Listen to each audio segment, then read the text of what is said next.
Record on അല്ലേ? ഇപ്പൊ on ആയല്ലോ അല്ലേ? ഓക്കെ. പ്രയറും പ്ലഡ്ജും ആരെയായിരുന്നു? ഇല്ലേ? പ്രയറും പ്ലഡ്ജും ഇല്ലേ? എവിടെ ലീഡർ? മൂസിനെ എവിടെ? മൂസിനെ കാണാനില്ലല്ലോ. എവിടെയാ?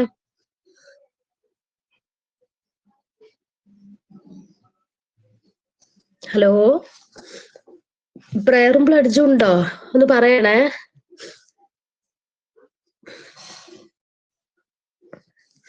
ആതിര, പ്രയർ ആരായിരുന്നു പറഞ്ഞിരുന്നത്? ഉണ്ടോ? പ്രയർ ഉണ്ടോ? ഉണ്ടെങ്കിൽ നിങ്ങൾക്ക് ചൊല്ലാട്ടോ പ്രയറും പ്ലഡ്ജും. ഞാൻ ടൈം വേസ്റ്റ് ചെയ്യണ്ട വിചാരിച്ചിട്ടാണ്.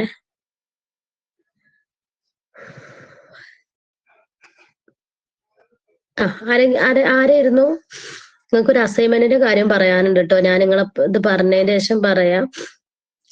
പ്രയർ ആരായിരുന്നു?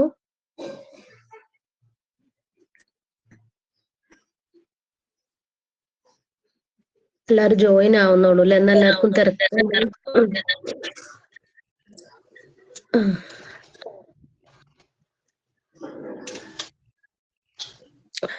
പ്രയർ ആരായിരുന്നു?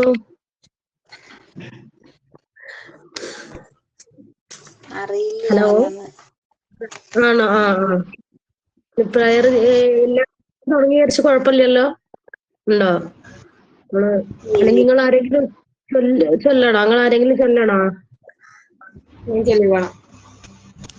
ചൊല്ലാം.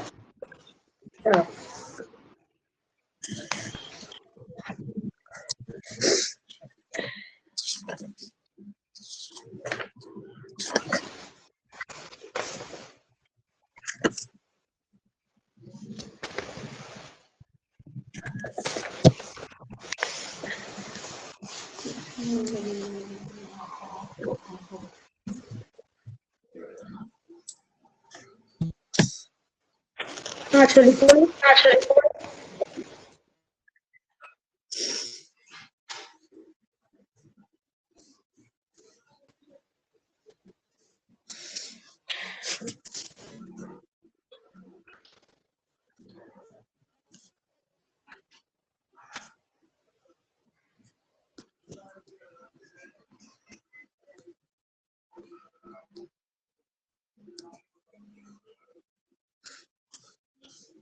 ചൊല്ലുന്നുണ്ടോ?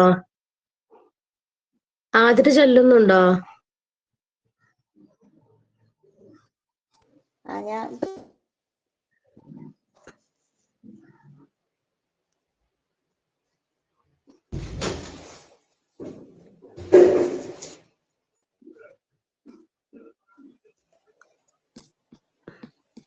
ഹലോ മിസ്റ്റർ കേൾക്കുന്നുണ്ടോ?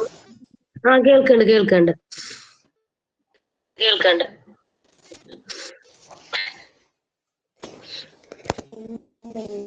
നിറയും വെളിച്ചമേ എളിൽ കുയിരിക്കണമേ എന്റെ പാദം ഇടറാതിരിക്കുവാൻ കൃപ ചൊരിയണമേ. ൂറുന്ന പുഞ്ചിരി നീയല്ലോ, പുസ്തകം തരും ജ്ഞാനവും നീയല്ലോ, പുല്ലുമാടവും പൂമണിമേടയും തുല്യമായി തരും ശക്തിയും നീയല്ലോ. നല്ല ബുദ്ധിയായി എൻ്റെ മനസ്സിലും നല്ല വാണിയായി നാവിൻ്റെ തുമ്പിലും നല്ല ചീത്തിയായി എൻ പിഞ്ചു കയ്യിലും നന്മയായി നീ നിറഞ്ഞിരിക്കണമേ. എന്നും നിറയും വെളിച്ചമേ എൻ കരളിൽ കുടിയിരിക്കണമേ. എന്റെ പാദം ഇടറാതിരിക്കുവാൻ കൃപ ചൊരിയണമേ.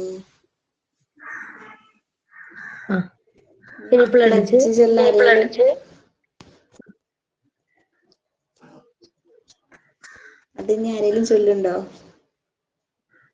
ആരെങ്കിലും ഉണ്ടോ? ആരെങ്കിലും ചൊല്ലിക്കോ.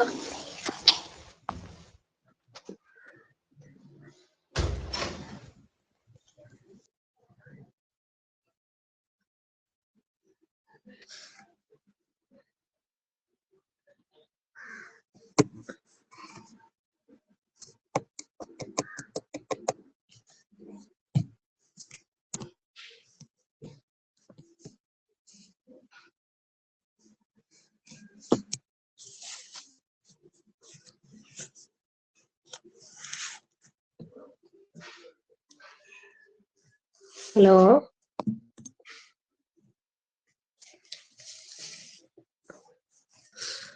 ഹലോ പ്ലഡ്ജ് ആരാണ്?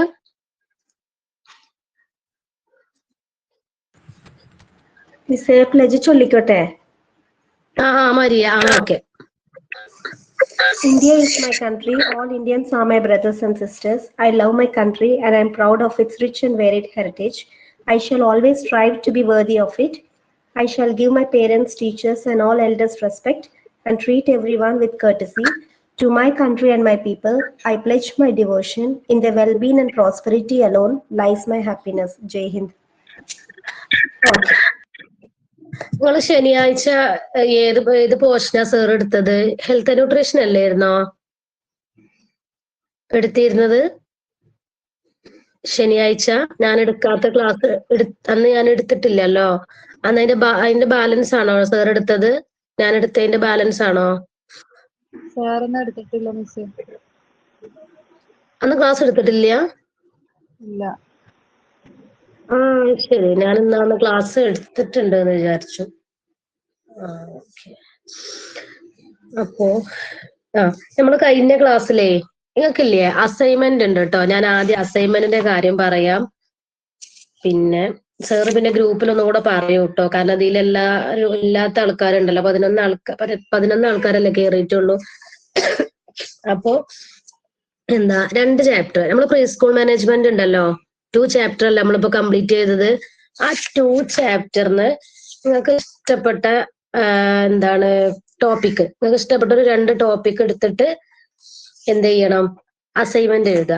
അസൈൻമെന്റ് എഴുതുന്ന രീതിയൊക്കെ അറിയോ? അതിന്റെ ഒരു എങ്ങനെയാണ് അതിന്റെ ഫോർമാറ്റ് കാര്യങ്ങളൊക്കെ അറിയോ? മറന്നിട്ടുണ്ടോ? അറിയൂലേ? ഫ്രണ്ട് പേജിൽ നമ്മൾ എന്ത് കൊടുക്കണം? അസൈൻമെന്റ് എന്ന് കൊടുക്കണം അല്ലെ? എന്നിട്ട് അതിന്റെ താഴെ സബ്മിറ്റഡ് ബൈ എന്നൊക്കെ എഴുതി നമ്മൾ നല്ല വൃത്തിയിൽ എഴുതിയിട്ട് അത് കൊടുക്കണം. പിന്നെ ഏത് സബ്ജക്റ്റ് ആണോ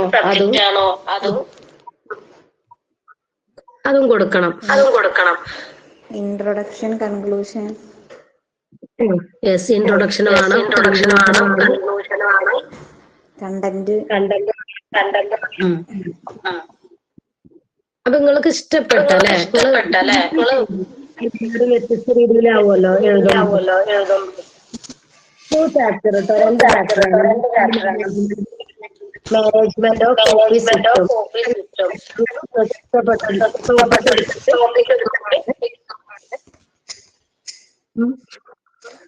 അപ്പോ എന്റെ ഗ്രൂപ്പിലൊന്നും കൂടെ പറഞ്ഞു. നമ്മള് കഴിഞ്ഞ ക്ലാസ്സിലെ മൈക്ക് നോട്ട് ചെയ്യട്ടോ ആതിര. കഴിഞ്ഞ ക്ലാസ് എനിക്ക് എക്കോ വന്നതുകൊണ്ടാണ്. എക്കോ വന്നിട്ടേ. അപ്പൊ നമ്മള് കഴിഞ്ഞ ക്ലാസ്സിൽ നമ്മള് എന്തായിരുന്നു? Management of office system last പറഞ്ഞിരുന്നു. ഇൻസ്റ്റിറ്റ്യൂഷണൽ പ്ലാനിങ് സ്റ്റാർട്ട് ചെയ്തു അല്ലെ?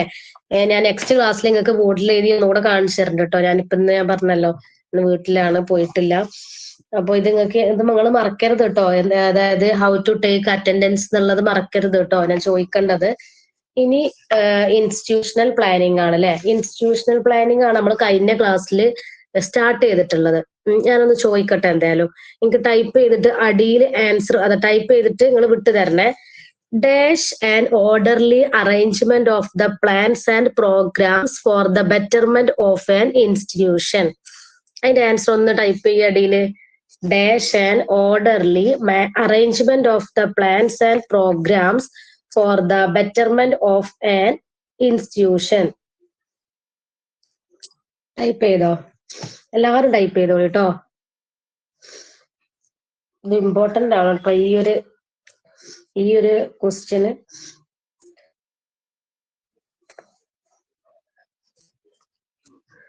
ടൈപ്പ് ചെയ്തില്ലേ? നിങ്ങളോട് എന്താണ് ഇൻസ്റ്റിറ്റ്യൂഷണൽ പ്ലാനിംഗ് എന്ന് ചോദിച്ചാലും നിങ്ങൾക്ക് എഴുതാൻ പറ്റണം. എന്ത് എഴുതണം? Orderly arrangement of the plans and programmes for the betterment of an institution അല്ലെ? അത് നിങ്ങൾക്ക് അത് രണ്ടും എഴുതാൻ കിട്ടണം കേട്ടോ ഒരുമിച്ച്. നമ്മൾ അതായിരുന്നു കഴിഞ്ഞ ക്ലാസ്സിലൊന്ന് പറഞ്ഞിരുന്നത്.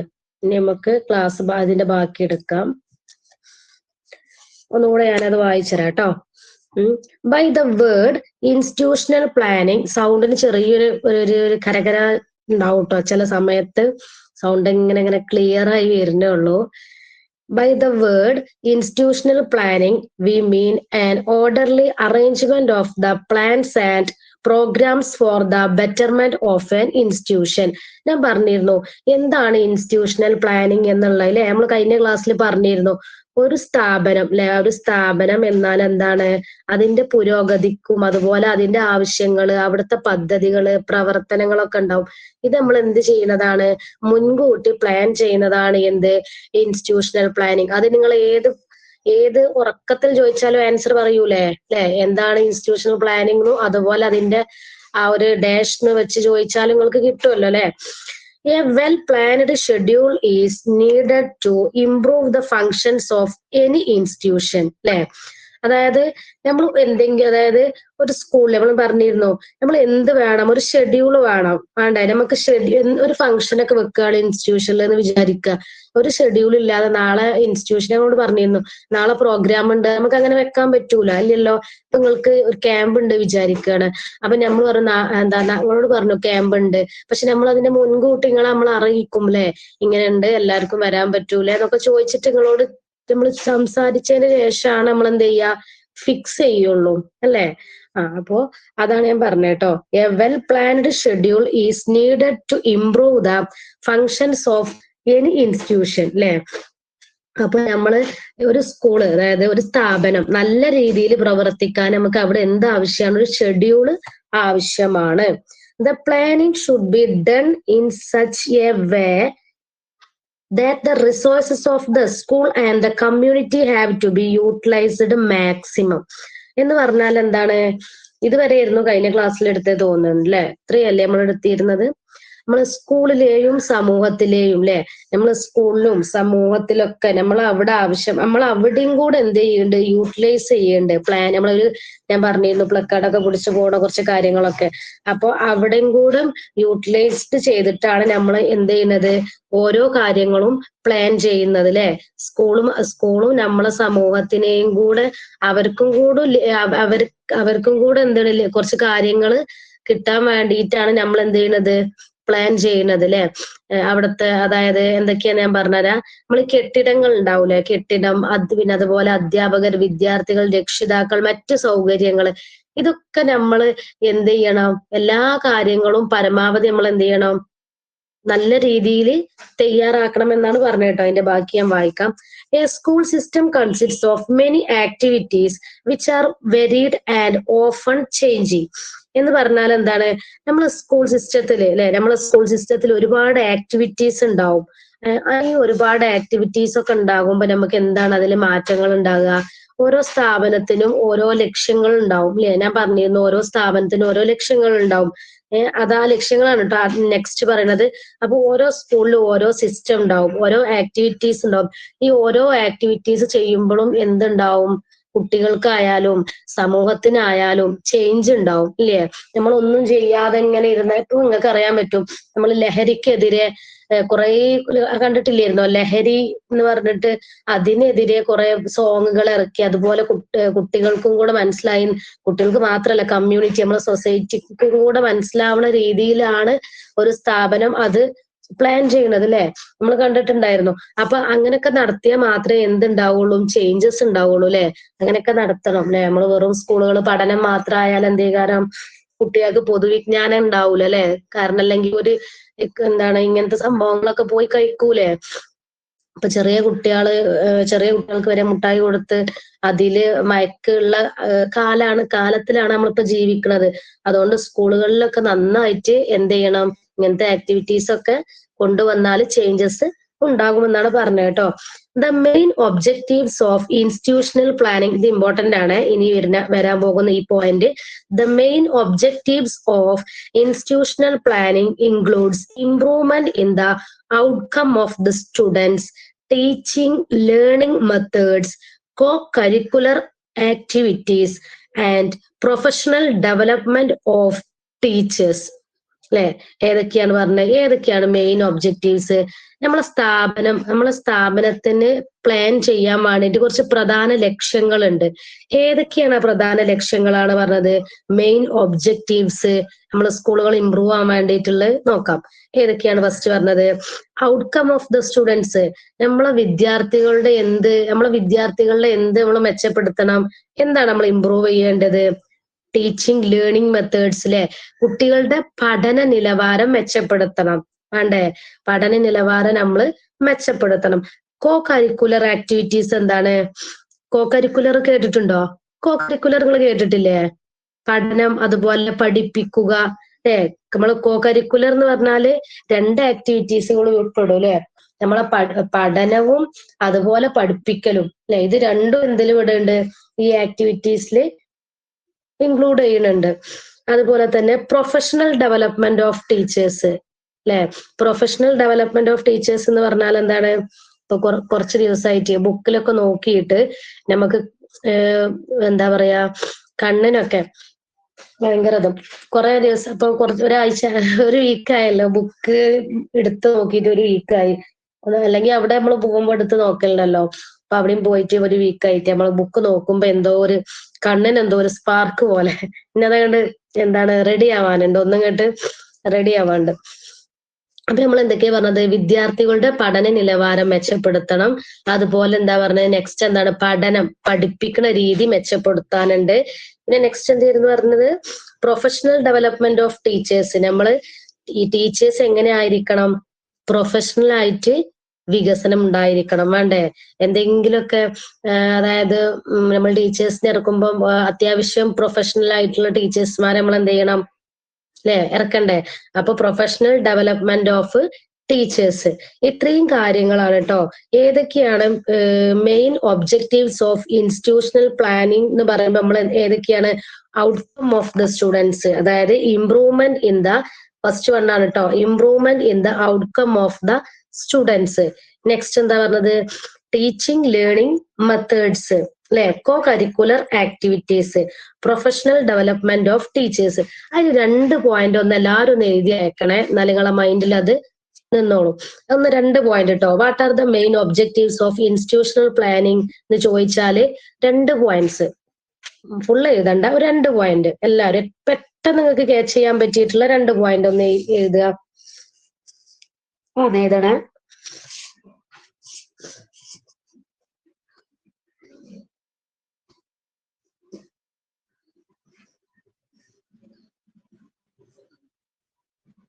ഓക്കെ, അതൊന്ന് എഴുതിക്കോളി. നമ്മൾ ഫസ്റ്റ് പറഞ്ഞിരുന്നത് എന്തായിരുന്നു? ഫസ്റ്റ് പറഞ്ഞത് improvement in the outcome of the students. നിങ്ങളത് മൈൻഡിൽ നിങ്ങൾക്ക് പെട്ടെന്നൊരു എക്സാം വരുമ്പോ പെട്ടെന്ന് നിങ്ങൾക്ക് എഴുതാൻ പറ്റും.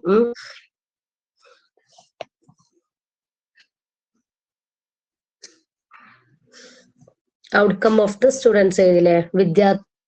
വിദ്യാർത്ഥികളുടെ ഫലങ്ങൾ മെച്ചപ്പെടുത്തുക. പിന്നെ രണ്ടാമത്തെ എന്തേനി? ടീച്ചിങ് ലേണിംഗ് മെത്തേഡ്സ് അല്ലെ? ടീച്ചിങ് ലേണിംഗ് മെത്തേഡ്സ് എന്താണ്? അധ്യാപന പഠന രീതികള്. നെക്സ്റ്റ് എന്തായിരുന്നു? കോ കരിക്കുലർ ആക്ടിവിറ്റീസ് അല്ലെ? നമ്മള് എന്താണ് ബുക്ക്, അതായത് നമ്മള് ബുക്ക് വെച്ചിട്ടും ബുക്ക് അല്ലാത്ത കരിക്കുലർ ആക്ടിവിറ്റീസ് ഉണ്ടാവൂലെ, രണ്ടും കൂടെ മിക്സ് ചെയ്തിട്ടുള്ള പ്രവർത്തനങ്ങൾ കേട്ടോ.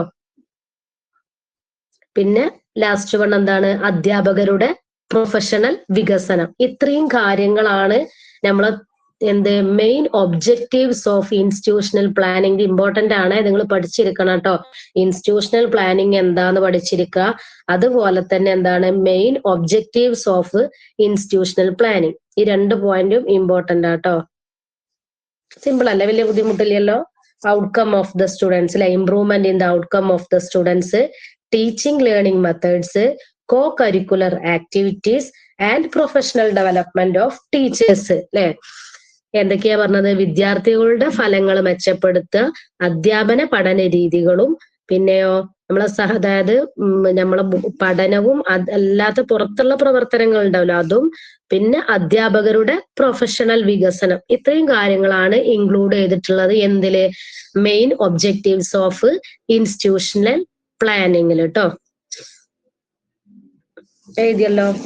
എപ്പോ ചോദിച്ചാലും കിട്ടൂലേ ഈ 2 ആൻസറും? ഓക്കെ, ഇനി നമുക്ക് നെക്സ്റ്റ് നോക്കാം കേട്ടോ. Institutional planning is the responsibility of the school head. ഇവിടെ എന്താ നിങ്ങൾക്ക് മനസ്സിലായത്? ഒരു ഫിൽ ഇൻ ദ ബ്ലാങ്ക്സ് വരുമോ അല്ലേ നിങ്ങൾക്ക് തോന്നുന്നുണ്ടോ? ഇല്ലേ, ഒരു ഫിൽ ഇൻ ദ ബ്ലാങ്ക്സ് അവിടെ എവിടെയോന്ന് ഒളിഞ്ഞു കിടപ്പുണ്ട്. മനസ്സിലായോ ഏതാന്നുള്ളത്? Institutional planning is the responsibilities of the school head. കാണുന്നുണ്ടോ? കണ്ടില്ലേ? കണ്ടില്ലേ? ഇൻസ്റ്റിറ്റ്യൂഷണൽ പ്ലാനിങ് ഈസ് ദ, ഇങ്ങനെ ചോദിക്കും. അതായത് institutional planning is the responsibilities of the dash എന്ന് ചോദിച്ചാൽ അവിടെ എന്ത് കൊടുക്കണം? സ്കൂൾ ഹെഡ് എന്ന് കൊടുക്കും. അല്ലെങ്കിൽ ഇങ്ങനെയും ചോദിക്കും. മൈക്ക് ഓഫ് ചെയ്യും കേട്ടോ. അല്ലെങ്കിൽ ഇങ്ങനെ ചോദിക്കും, അതായത് dash is the responsibilities of the school head. അങ്ങനെ ചോദിച്ചാലും നിങ്ങൾ എന്ത് കൊടുക്കണം അവിടെ? എന്താ കൊടുക്കുക? ഒന്ന് എഴുതുക. Dash is the responsibilities of the school head. അപ്പൊ എന്ത് കൊടുക്കും? എന്താ കൊടുക്കുക അതിന്റെ ആൻസർ? നിങ്ങൾക്ക് മാറരുത് കേട്ടോ. അതായത് പിന്നെ നമുക്ക് ഇൻസ്റ്റിറ്റ്യൂഷണൽ പ്ലാനിങ്ങിൽ 2 സ്ഥലത്ത് വരുമ്പോ ചിലപ്പോ എക്സാമിന് ഇങ്ങനെ ചോദിക്കും അല്ലെ, നമ്മള് സ്റ്റുഡൻസിനെ പറ്റിക്കാൻ വേണ്ടിയിട്ട്. നമ്മളത് അറിയൂല. ക്വസ്റ്റ്യനിൽ തന്നെ ചിലപ്പോ ആൻസർ ഉണ്ടാവും, അല്ലെങ്കിൽ എന്താണ് രണ്ടാമത്തെ ഇപ്പൊ ഒന്ന് നിങ്ങള് ജസ്റ്റ് ചിലപ്പോ ഒന്ന് പേപ്പർ ഒന്ന് നോക്കുക. കാരണം ആ പേപ്പറിൽ തന്നെ ആൻസർ ചിലപ്പോ ഉണ്ടാവും. നമ്മളിങ്ങനെ കിട്ടാതിരിക്കുന്ന ടൈമിൽ അപ്പൊ അതിലൊന്ന് വാച്ച് ചെയ്താൽ ആൻസർ കിട്ടും. ചിലപ്പോ നിങ്ങൾ വിചാരിക്കുക 2 ആൻസർ ഒന്നിന് വരുമോ? വരും കേട്ടോ. അപ്പൊ അങ്ങനെയൊക്കെ വരും. ഇതിലിപ്പോ 2 ആൻസർ ഒന്നിന് വന്നിട്ടുണ്ട് അല്ലെ. നമുക്കിപ്പോ കുഴപ്പമുണ്ടാവില്ല അല്ലെ, നമ്മള് എല്ലാ ചാപ്റ്ററും കൂടെ ഒരുമിച്ചാവുമ്പോഴേ നിങ്ങള് മറക്കരുത്. ഞാൻ ഫിൽ ഇൻ ദ ബ്ലാങ്ക്സ് ഞാൻ വിട്ട് തരുന്നുണ്ട് കേട്ടോ. മറ്റേതിന്റെ ഒക്കെ കംപ്ലീറ്റ് നോട്ട്സ് എല്ലാവരും കംപ്ലീറ്റ് അല്ലേ? എല്ലാവരും കംപ്ലീറ്റ് ആക്കിയിട്ടുണ്ടല്ലോ അല്ലെ? കംപ്ലീറ്റ് ചെയ്യണേ. കംപ്ലീറ്റ് ആക്കിയാൽ മാത്രം പോരാ, നന്നായിട്ട് പഠിക്കും വേണം കേട്ടോ. ഓക്കെ, എന്താണ് ഇവിടെ പറഞ്ഞത്? Institutional planning is the responsibilities of the school head. ഇതിൽ ഈ ഒരു പാരഗ്രാഫിൽ ഓരോ വരിക്കും ഓരോരോ ഇമ്പോർട്ടൻസ് ഉണ്ട്. അതുകൊണ്ടാണ് ഞാൻ അങ്ങനെ എടുത്ത് പറയണത് കേട്ടോ. നമ്മളെ സ്ഥാപനം പ്ലാൻ ചെയ്യേണ്ട ഉത്തരവാദിത്യം ആർക്കാണുള്ളത്? ആർക്കേകാരം നമ്മളെ സ്കൂളില് പിന്നെ നമ്മളെ ഇൻസ്റ്റിറ്റ്യൂട്ടില് ഒരു എന്താ പറയാ പ്ലാൻ ചെയ്യേണ്ട ഒരു റെസ്പോൺസിബിലിറ്റി ഉണ്ടാവുക ആർക്കാ? സ്കൂൾ ഹെഡിന് അല്ലെ, അവിടുത്തെ പ്രിൻസിപ്പാൾക്ക്, സ്കൂൾ ഹെഡ് മാസ്റ്റർക്ക് ഈ കാര്യം എന്തുണ്ടാവുക? ഈ കാര്യങ്ങളിലെ റെസ്പോൺസിബിലിറ്റി. എന്ത് കാര്യം വന്നാലും ലാസ്റ്റ് ആരെ തലയിലാണ് അത് എത്തുക? അവിടുത്തെ ഹെഡിന്റെ തലയിലാണ് അത് എത്തുക അല്ലെ. അപ്പൊ അവർക്ക് കാര്യങ്ങളൊക്കെ ഷെഡ്യൂൾ ചെയ്യുമ്പോ എന്ത് ചെയ്യണം? ആ പ്ലാനിങ്ങോട് കൂടെ വേണം ചെയ്യേണ്ടത് അല്ലെ. അപ്പോ സ്ഥാപനം അതായത് പ്ലാൻ ചെയ്യുമ്പം അത് തയ്യാറാക്കേണ്ട ഉത്തരവാദിത്യം മെയിൻ ആയിട്ട് ആർക്കാണുള്ളത്? സ്കൂൾ ഹെഡിന് കേട്ടോ. അത് മനസ്സിലാക്കണേ. ഇനി next, he should think in advance about the development of the school and then plan accordingly. While planning, he must specify what work is to be done. ഇവിടെ കുറച്ച് ക്വസ്റ്റ്യൻസുകളാ, അത് കണ്ടോ? Why, when, how and where അല്ലെ. അങ്ങനെ കുറച്ച് ക്വസ്റ്റ്യൻസുകൾ നമ്മൾ ഇംഗ്ലീഷിലൊക്കെ ഉണ്ടാവില്ലേ, Y, when, Y, അങ്ങനെ അതുപോലത്തെ. എന്ത് ചെയ്യണം, എന്തുകൊണ്ട് ചെയ്യണം, എപ്പോൾ ചെയ്യണം, എങ്ങനെ ചെയ്യണം, എവിടെ ചെയ്യണം, അങ്ങനത്തെ. അതായത് നമ്മള് ഒരു പദ്ധതി തയ്യാറാക്കുമ്പോ നമ്മൾ ചിന്തിക്കും അല്ലെ. ഇപ്പൊ നിങ്ങള് ആലോചിക്കുക, ഒരു മാരേജ് ഫംഗ്ഷന് വരാൻ പോവാണ് നിങ്ങളെ കസിന്റെ. അപ്പൊ നിങ്ങൾ ആദ്യം എന്താ ചെയ്യാ അല്ലെ? ഇനിയിപ്പോ എന്തുകൊണ്ടൊക്കെ ചെയ്യണം, എന്തെല്ലാം വാങ്ങണം അല്ലെ? മേക്കപ്പ് വാങ്ങണം, ലിപ്സ്റ്റിക് വാങ്ങണം, ഫേഷ്യൽ ചെയ്യണം, പിരികം പ്ലക്ക് ചെയ്യണം, ഒരുപാട് കാര്യങ്ങൾ ആലോചിക്കൂലേ? നിങ്ങൾ പ്ലാൻ ചെയ്യൂലേ ഒരു കല്യാണത്തിന്? അതുപോലെ തന്നെ നമ്മൾ ഇൻസ്റ്റിറ്റ്യൂട്ടില് ഓരോ കാര്യങ്ങൾ ചെയ്യുമ്പോഴും നമ്മൾ തിങ്ക് ചെയ്യും ഇങ്ങനത്തെ കാര്യങ്ങളൊക്കെ കേട്ടോ. കല്യാണം എന്ന് പറയുമ്പോഴേ, മേക്കപ്പ് പറയുമ്പോഴേ നിങ്ങൾക്ക് പെട്ടെന്ന് ഓർമ്മ വരുള്ളൂ. സ്കൂൾ പറയുമ്പോ അത്ര പെട്ടെന്ന് ഓർമ്മ വരൂല. അപ്പൊ അത്രയും കാര്യങ്ങൾ. He should think in advance about the development of the school and then plan accordingly. നമ്മൾ നേരത്തെ പറഞ്ഞു, സ്കൂളിന്റെ ഭാവി വികസനം മുൻകൂട്ടി ചിന്തിച്ചിട്ട് നമ്മൾ പദ്ധതി തയ്യാറാക്കണം. അതാണ് ഇവിടെ പറഞ്ഞത് കേട്ടോ. He should think in advance about the development of the school and then plan accordingly എന്ന് പറഞ്ഞാൽ എന്താണ്? സ്കൂളിന്റെ ഭാവി അല്ലെ, എല്ലാവർക്കും ഒരു ഭാവി ഉണ്ടാവും. ഇപ്പൊ സ്കൂളിന്റെ ഭാവി നമ്മള് അത് മുൻകൂട്ടി ചിന്തിച്ചിട്ട് വേണം എന്ത് ചെയ്യാന്? പദ്ധതി തയ്യാറാക്കാൻ കേട്ടോ. അതിൽ ഫുള്ള് പദ്ധതിയും കാരണം ആ ഒരു ഇൻസ്റ്റിറ്റ്യൂഷണൽ പ്ലാനിങ് ആണല്ലോ, അപ്പൊ അങ്ങനത്തെ കാര്യങ്ങൾ അതിൽ വരുന്നത് കേട്ടോ. സ്കൂളിന്റെ ഭാവി വികസനം മുൻകൂട്ടി ചിന്തിച്ചിട്ട് വേണം എന്ത് ചെയ്യാന്, പദ്ധതി തയ്യാറാക്കാൻ കേട്ടോ. ഇനിയാണ് ഇവിടെ പറയുന്നത്, വൈൽ പ്ലാനിങ് ഈ must specify what work is to be done എന്ന് പറഞ്ഞാൽ എന്താണ്, പദ്ധതി തയ്യാറാക്കുമ്പോൾ എന്തൊക്കെ കാര്യങ്ങൾ വ്യക്തമായിരിക്കണം. നോക്കാം എന്തൊക്കെയാണ്. What work is to be done, why, when, how and where അല്ലെ. What work is to be done, എന്ത് ചെയ്യണം, എന്തുകൊണ്ട് ചെയ്യണം, എപ്പോൾ ചെയ്യണം, എങ്ങനെ ചെയ്യണം, എവിടെ ചെയ്യണം. പിന്നെ ലാസ്റ്റ് ആണ് എന്താണ്, where it will be done and who will be responsible also, ആരാണ് ഉത്തരവാദി, അതാണ് ഇതിൽ പറയണത് അല്ലെ. അതായത് നമ്മള് സ്കൂളിൽ ഒരു കാര്യം തയ്യാറാക്കുമ്പോൾ, ഇപ്പൊ ഇനിയിപ്പോ ഒരു ഓണം സെലിബ്രേഷൻ ഒക്കെയാണ് വരാൻ പോകുന്നത് അല്ലെ. ഓണം സെലിബ്രേഷൻ ഒക്കെ ആവുമ്പോ അറിയാൻ പറ്റും, നമ്മൾ പ്രോഗ്രാം നടത്തുകയാണെങ്കിൽ എന്ത് ചെയ്യാ, നമുക്ക് ഫുഡ് വേണം, നമ്മൾ പുറത്തുനിന്ന് വാങ്ങൂല, നമ്മള് എല്ലാരും കൂടെ പദ്ധതി ഇട്ടിട്ട് ഇവിടെ ഇവിടെ നൈസിൽ ഞങ്ങള് ഓണം അതായത് നടത്താറുണ്ട് ഓണപരിപാടി. കഴിഞ്ഞ വർഷമൊക്കെ നമ്മൾ നടത്തിയിരുന്നു. അപ്പോ പിന്നെ നമ്മള് തയ്യാറാകും പദ്ധതി, ഞങ്ങള് എന്താ പറയാ, ഇപ്പൊ ഓരോരുത്തരും ഓരോ കാര്യങ്ങൾ ഏറ്റെടുക്കും അല്ലെ. ഇപ്പൊ നമ്മൾ ടീച്ചേഴ്സും ഏറ്റെടുക്കും, നമ്മൾ സ്റ്റുഡൻസിന് മാത്രം അങ്ങനെ കൊടുക്കൂല, എല്ലാവരും ഏറ്റെടുത്തിട്ട് നമ്മള് ചെയ്യട്ടോ ഓരോ കാര്യങ്ങൾ. ഇപ്പം നമ്മളത് അവിയല്, സാമ്പാർ, അങ്ങനെ കുറെ കാര്യങ്ങൾ നമ്മൾ ഇതിന് ഉണ്ടാക്കണമല്ലോ, അതിനു മുമ്പ് നമ്മൾ പ്ലാൻ ചെയ്യണം അല്ലെ. അപ്പൊ അങ്ങനെ എന്താണ്, നമ്മൾ ഓരോ ഇപ്പൊ ഏതൊരു സംഭവം ആണെങ്കിലും നമ്മൾ പ്ലാൻ ചെയ്തിട്ട് നമ്മൾ എന്ത് ചെയ്യാൻ പറ്റുള്ളൂ, അതിലേക്ക് ഇറങ്ങാൻ പറ്റുള്ളൂ അല്ലെ. അതാണ് ഇവിടെ പറഞ്ഞത് കേട്ടോ.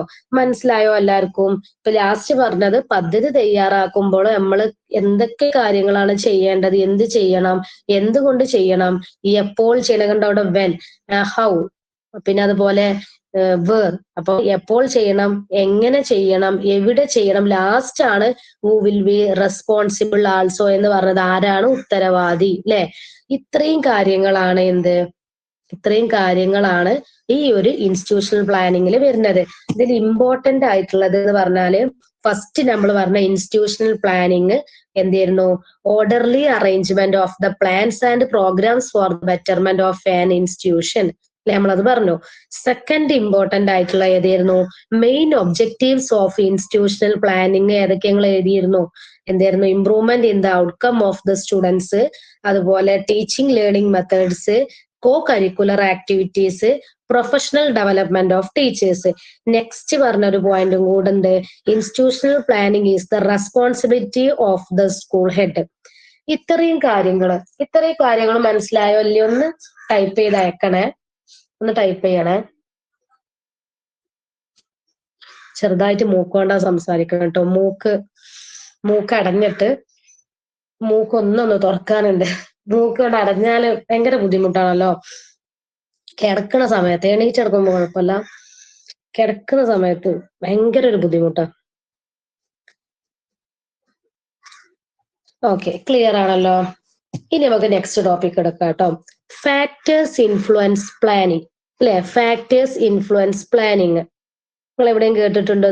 ഫാക്ടേഴ്സ് ഇൻഫ്ലുവൻസ് പ്ലാനിങ് കേട്ടിട്ടുണ്ടോ? ഇതുവരെ കേട്ടിട്ടില്ലല്ലോ. അങ്ങനത്തെ വാക്ക് കേട്ടണോ? Factors influence. ഞാൻ ആദ്യം ഒന്ന് വായിക്കട്ടെ കേട്ടോ. Factors influence planning. Equipment factor നിങ്ങൾ 5 എണ്ണം പഠിച്ചിരിക്കണം കേട്ടോ. അത് 5 എണ്ണം പഠിക്കാനുള്ള ഒരു ചെറിയ ഈസി മെത്തേഡ്. ഇത് സിമ്പിൾ ആണ്. ഈസി മെത്തേഡ് പറഞ്ഞില്ല, എന്നാലും നിങ്ങൾക്ക് അറിയാം, സിമ്പിൾ ആയിട്ട് പഠിക്കാൻ പറ്റും. Equipment factor, time factor, work factor, staff factor, cost factor അല്ലെ. ഈ ഒരു ചാപ്റ്റർ എന്താ ഭയങ്കര രസമായിട്ട് നമുക്ക് പഠിച്ചെടുക്കാൻ പറ്റും. എന്താന്ന് വെച്ചാല് ഇതിൽ കുറച്ച് കഴിഞ്ഞിട്ട് നമുക്ക് ഫീസിന്റെ കാര്യം വരുന്നുണ്ട്, ടൂറിന്റെ കാര്യം വരുന്നുണ്ട്, അതുപോലെ പപ്പർ ഷോ, അങ്ങനത്തെ കുറച്ച് കാര്യങ്ങൾ വരുന്നുണ്ട്. പിന്നെ ഫങ്ഷൻസ്, മീറ്റിംഗ്സ്, നമ്മൾ ഓരോ ടീച്ചർ ആയിരിക്കുമ്പോ നമ്മൾ അവിടെ പങ്കെടുക്കേണ്ട കുറച്ച് കാര്യങ്ങളൊക്കെ ഇതിലിങ്ങനെ വരുന്നുണ്ട്. ഇത് ഞാൻ ഇതിന്റെ മുമ്പ് ഈ ഒരു സബ്ജക്ട്, ഈ ഒരു ടോപ്പിക്കിന് അതിന് മുമ്പ് ക്ലാസ്സിൽ ഇതിനു മുമ്പ് ഞാൻ ഫസ്റ്റ് ഇയർ എടുത്തിരുന്നല്ലോ മാസിലെ സ്റ്റുഡൻസിന്. ആ ടൈമിൽ ഞാൻ ഇതൊന്ന് പറഞ്ഞു കൊടുത്തിട്ടുണ്ട് അവർക്ക്. ഈ ഒരു ചാപ്റ്ററിന്റെ കംപ്ലീറ്റ് അല്ല, ചില ഭാഗങ്ങളൊക്കെ ഞാൻ പറഞ്ഞു കൊടുത്തിട്ടുണ്ട് ഇവർക്ക്. അപ്പോ നമുക്കിത് നോക്കാം. ഫാക്ടേഴ്സ് ഇൻഫ്ലുവൻസ് പ്ലാനിങ് കേട്ടോ. അതാണ് നമ്മൾ ഇനി ബാക്കി എടുക്കുന്നത് കേട്ടോ. നമ്മളെ സ്വാധീനിക്കുന്ന അതായത് നമ്മള് എന്താണ് പ്ലാൻ ചെയ്യേണ്ടത്, അതിനെ സ്വാധീനിക്കുന്ന കുറച്ച് എന്താണ് ഘടകങ്ങള്, അതിന്റെ കുറച്ച് ഫാക്ടർ അല്ലെ, നമ്മൾ പ്ലാൻ ചെയ്യണതിനെ സ്വാധീനിക്കുന്ന കുറച്ച് ഫാക്ടേഴ്സ് ആണ് കേട്ടോ നമ്മൾ ഇവിടെ പറയാൻ പോകുന്നത്. ഫസ്റ്റ് വൺ ആണ് എന്ത്? Equipment factor. എവിടെയെങ്കിലും കേട്ടണോ എക്യുപ്മെന്റ് ഫാക്ടർ എന്ന്? ഫസ്റ്റ് ടൈം കേൾക്കുകയാണോ? കേട്ടിട്ടില്ലേ എക്യുപ്മെന്റ് ഫാക്ടർ? എക്യുപ്മെന്റ് ഫാക്ടർ കേട്ടിട്ടുണ്ടോ? അതായത് ഞാൻ പറഞ്ഞുതരാം. എക്യുപ്മെന്റ് പറഞ്ഞാല് ഉപകരണ ഘടകം അല്ലെ, ഉപകരണ ഘടകം എന്നാണ് പറയുന്നത്. നമ്മൾ എന്ത് ഉപകരണങ്ങളാ നമ്മൾ വിചാരിക്കും അല്ലെ. ഉപകരണം എന്ന് പറഞ്ഞാല് അതായത് നമ്മൾ ഒരു പദ്ധതി, നമുക്കൊരു പദ്ധതിക്ക് ആവശ്യമായിട്ടുള്ള, ഇതിലിപ്പോ പറഞ്ഞത് മെറ്റീരിയൽസ്, മെഷീൻസ്, സ്പേസ്, അതാണ് എന്ത് എക്യുപ്മെന്റ് ഫാക്ടർ എന്ന് പറഞ്ഞാല്. അതായത് നമ്മളൊരു പദ്ധതിക്ക് ആവശ്യമായിട്ടുള്ള ഉപകരണങ്ങൾ ഉണ്ടാവും, യന്ത്രങ്ങൾ ഉണ്ടാവും, അതുപോലെ മെറ്റീരിയൽസ് ഉണ്ടാവും, അതുപോലെ സ്ഥലം അല്ലെ, സ്ഥലം ഉണ്ടാകും. ഇതൊക്കെ ലഭ്യമാണോ എന്ന് നോക്കണം വേണ്ടേ? അതാണ് എക്യുപ്മെന്റ് ഫാക്ടർ എന്ന് പറഞ്ഞത് കേട്ടോ. സിമ്പിൾ ആയിട്ടാണ് ഇവിടെ കൊടുത്തത്. മെറ്റീരിയൽസ്, മെഷീൻസ്, സ്പേസ് അല്ലെ. കുറെ നമുക്ക് പഠിക്കാനല്ല, സിമ്പിൾ ആയിട്ടുള്ളൂ. അതായത് നമ്മള് പദ്ധതികൾക്ക് ആവശ്യമായ, നമ്മൾ പ്ലാനിങ് എടുക്കുകയാണല്ലോ ഓരോ കാര്യങ്ങൾ ചെയ്യാൻ വേണ്ടിയിട്ട്. അപ്പൊ അതിൽ ആവശ്യമായിട്ടുള്ള ഉപകരണങ്ങള്, യന്ത്രങ്ങള്, മെറ്റീരിയൽസ്, സ്ഥലം, ഇതൊക്കെ നമുക്ക് കിട്ടുന്നുണ്ടോ എന്ന് നമ്മൾ നോക്കണം. അതാണ് എക്യുപ്മെന്റ് ഫാക്ടർ. സെക്കൻഡ് വൺ ആണ് എന്ത്? ടൈം ഫാക്ടർ അല്ലെ. ടൈം ഫാക്ടർ എല്ലാവർക്കും അറിയാം. സമയത്തിന്റെ ഫാക്ടർ, സമയത്തിന്റെ ഘടകം, സമയത്തിന്റെ ഫാക്ടർ എന്താണ്? അർജൻസി ഓഫ് ദ പ്ലാൻ അല്ലെ. അങ്ങനെ പറഞ്ഞാൽ എന്തേകാരം? അർജൻസി ഓഫ് ദ പ്ലാൻ പറഞ്ഞാൽ എന്തേകാരം? അർജന്റ് ആയിരിക്കുക പറഞ്ഞാൽ എന്താ? വേഗത്തില് അല്ലെ. പദ്ധതികള്, നമ്മളെ പ്ലാൻ എത്രയും വേഗത്തിൽ പൂർത്തിയാക്കണം അല്ലെ. അങ്ങനെ അത് പരിഗണിക്കുക. അതായത് നമ്മൾ എന്തെങ്കിലും പദ്ധതി ഏറ്റെടുത്തിട്ടുണ്ടെങ്കിൽ അത് എത്രയും പെട്ടെന്ന് എന്ത് ചെയ്യണം? ആ പ്ലാന് കംപ്ലീറ്റ് ചെയ്യണം എന്നുള്ളതാണ് എന്ത്? ടൈം ഫാക്ടർ അല്ലെ. നമ്മളെ ടൈം നമ്മളെ കാത്തു നിൽക്കൂല, നമ്മള് ടൈമിന്റെ കൂടെ എന്ത് ചെയ്യണം? പോകണം അല്ലെ. നെക്സ്റ്റ് ആണ് എന്ത്? Work factor. വർക്ക് ഫാക്ടർ അറിയോ? എന്തേകാരം? വർക്ക് ഫാക്ടർ അറിയാലോ. ജോലിയുടെ ഘടകം, അതായത് എന്താണ്? വർക്ക് ഫാക്ടർ കേട്ടോ. ജോലിയുടെ ഘടകം എന്താണ് അതിൽ വരുന്നത്? It is the task simple or complex need repetition എന്ന് പറഞ്ഞാൽ എന്താണ്? ജോലി അതായത് ഈസി ആണോ അല്ലെങ്കിൽ ബുദ്ധിമുട്ടാണോ, വീണ്ടും വീണ്ടും ചെയ്യേണ്ടതുണ്ടോ എന്ന് വിലയിരുത്തുക. അതാണ് കേട്ടോ. ഒന്നും കൂടെ പറഞ്ഞുതരാം. വർക്ക് ഫാക്ടർ എന്ന് പറഞ്ഞാൽ it is the task simple or complex need repetition. ജോലി ഈസി ഉണ്ടോ അല്ലെങ്കിൽ ബുദ്ധിമുട്ടാണോ, വീണ്ടും വീണ്ടും നമ്മൾ അത് ചെയ്യണോ അല്ലെ, ചെയ്യേണ്ടതുണ്ടോ എന്ന് നമ്മൾ എന്ത് ചെയ്യുക? വിലയിരുത്തുക. അതാണ് കേട്ടോ work factor. Fourth one staff factor നോക്കാം. അതെന്തേകാരം? ജീവനക്കാരുടെ ഘടകം അല്ലെ. ജീവനക്കാരുടെ ഘടകം, സ്റ്റാഫിന്റെ. ടാലന്റ് സ്റ്റാഫ്സ് റിക്വയർഡ് എന്ന് പറഞ്ഞാൽ എന്താണ്? നമ്മളെ പ്ലാന് വിജയിപ്പിക്കാൻ എന്ത് ചെയ്യണം? പ്ലാൻ വിജയിപ്പിക്കാൻ വേണ്ടിയിട്ട് നമ്മൾ എന്താ ചെയ്യുക? അതിനുള്ള എബിലിറ്റി, അതിനുള്ള കഴിവും പരിശീലനവും ഉള്ള ജീവനക്കാരെ ആവശ്യമാണ് അല്ലെ.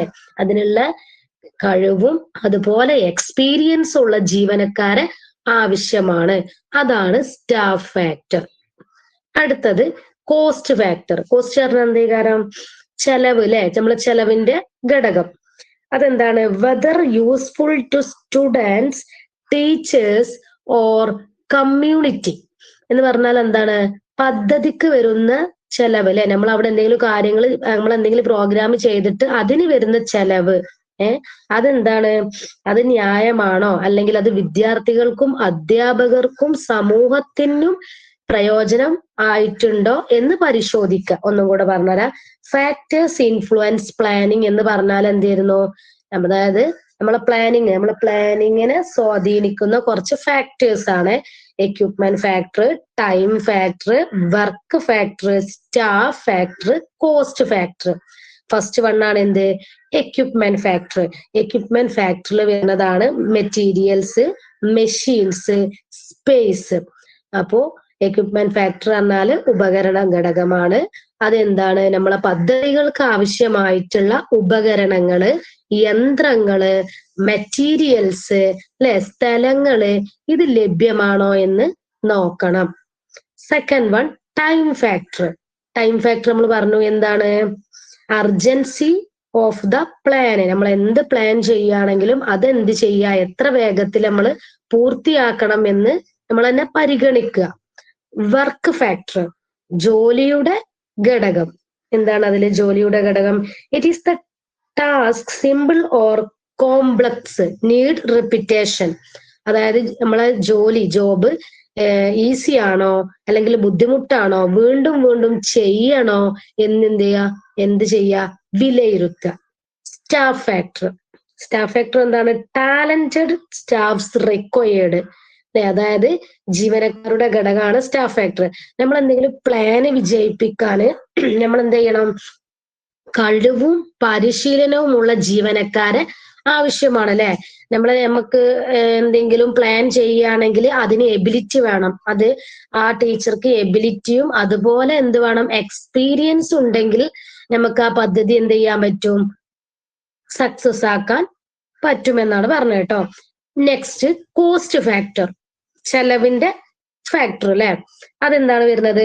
Whether useful to students, teachers or community. അതായത് പ്ലാൻ ചെയ്യുന്നതിന്റെ ചെലവ്, അല്ലെ? നമ്മളൊരു പ്രോഗ്രാം കഴിഞ്ഞാൽ ലാസ്റ്റ് എന്താ അതിന്റെ വരിക? ബില്ല് വരും, അല്ലെ? എല്ലാം ചെയ്ത് കംപ്ലീറ്റ് ചെയ്തു, ഇനി അതിന്റെ ബില്ലും കൂടെ അടച്ചാൽ മാത്രമേ നമ്മൾ എന്ത് ചെയ്യുള്ളൂ? ആ ഒരു പ്രോഗ്രാം സക്സസ് ആവുള്ളൂ. അപ്പോ പ്ലാന് വരുന്നത് നമുക്ക്, അതായത് നമ്മൾ പ്ലാൻ ചെയ്യുന്ന ചെലവ് അത് ന്യായമാണോ, അത് വിദ്യാർത്ഥികൾക്കും അതായത് സ്റ്റുഡൻസിനും അതുപോലെ ടീച്ചേഴ്സിനും കമ്മ്യൂണിറ്റി സമൂഹത്തിനും ഇമ്പോർട്ടന്റ് ആയിട്ടുണ്ടോ എന്ന് നമ്മൾ എന്ത് ചെയ്യണം? പരിശോധിക്കണം. ഇത്രയും കാര്യങ്ങളാണ് ഫാക്ടേഴ്സ് ഇൻഫ്ലുവൻസ് പ്ലാനിങ് എന്ന് പറഞ്ഞത്.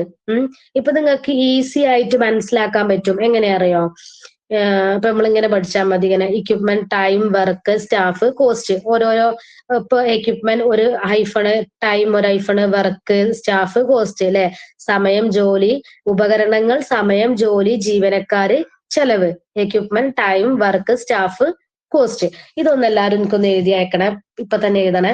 ഫാക്ടേഴ്സ് ഇൻഫ്ലുവൻസ് പ്ലാനിങ് ഏതൊക്കെയൊന്ന് എഴുതുക, ടൈപ്പ് ചെയ്യട്ടോ. താഴെ അഞ്ചെണ്ണം ഒന്ന് ടൈപ്പ് ചെയ്യട്ടോ. ഇമ്പോർട്ടന്റ് ആണ്, ഒന്ന് ടൈപ്പ് ചെയ്യട്ടോ.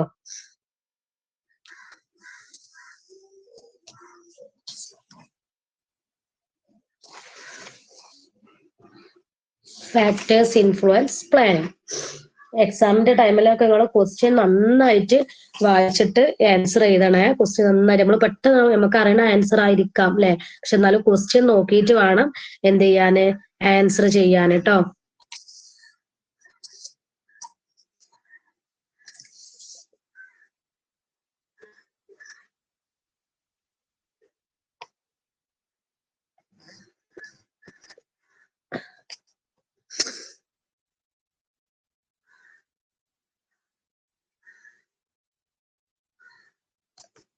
ഓക്കെ, എഴുതിയോ? എല്ലാവരും എഴുതിക്കോ കേട്ടോ.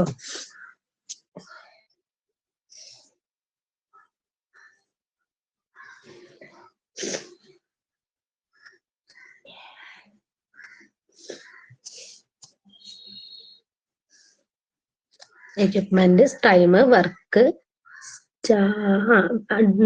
പെട്ടെന്ന് എഴുതിയപ്പോ ആയതായിരിക്കും, അല്ലെ? ഫർസാന. വർക്ക് എന്നുള്ളത് WORK ആണ് കേട്ടോ. Staff, cost.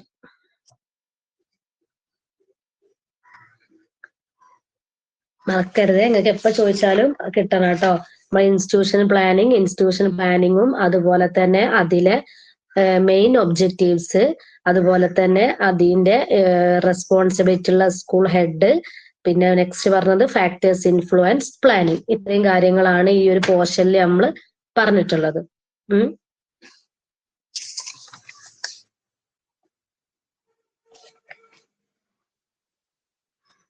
ഓക്കെ, ഇനി നമുക്ക് ഫിനാൻഷ്യൽ മാനേജ്മെന്റ് എടുക്കട്ടോ. എഴുതിയോ? എല്ലാരും എഴുതിയോ? എഴുതി ഇങ്ങനെ വിട്ടോ കേട്ടോ.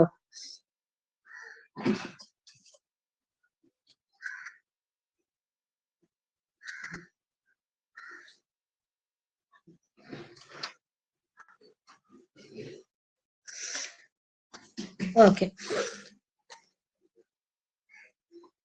ഇനി നെക്സ്റ്റ് ഫിനാൻഷ്യൽ മാനേജ്മെന്റ്. നമുക്ക് ഈ ഒരു ടോപ്പിക്കും കൂടെ എടുക്കാം കേട്ടോ. ഫിനാൻഷ്യൽ മാനേജ്മെന്റ്, സാമ്പത്തിക മാനേജ്മെന്റ്. നമ്മൾ ഇതുവരെ എന്തായിരുന്നു പറഞ്ഞിരുന്നത്?